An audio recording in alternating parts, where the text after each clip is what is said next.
பிரியமான கர்த்தருடைய பிள்ளைகளே, பல நேரத்தில் நாம் எதிர்பார்த்த காரியம் நடக்காமல் போகும்போது சாவை விரும்புகிறோம். எதற்கு இப்படி ஒரு வாழ்க்கை? இப்படி வாழ்வதற்கு சாகிறதே பெட்டர் அப்படின்னு நமக்கு தோணும்.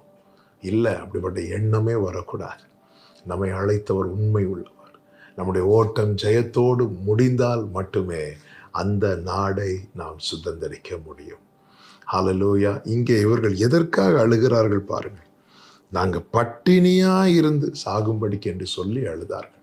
நமக்கு தெரியும், இந்த வனாந்திரத்துல வெரி நெக்ஸ்ட் டே கர்த்தர் மன்னா கொடுக்க போகிறார்.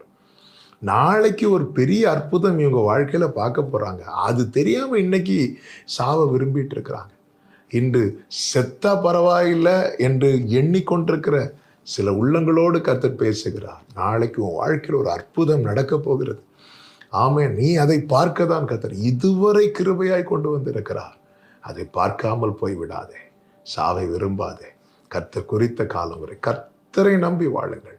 நிச்சயம் கண்கள் அற்புதத்தை காணும்.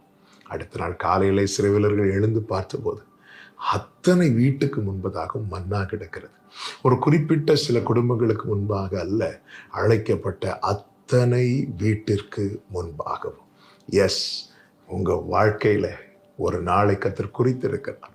உங்க வாழ்வின் கதவை நீங்க திறந்து பார்க்கும்போது, ஆமென், உங்க கண்களுக்கு முன்பாக அந்த மன்னா விழுந்து கிடப்பதை நீங்கள் பார்ப்பீர்கள். அதுதான் உங்களுக்கான அற்புதம். நிச்சயம் அதை காண பண்ணுவார்.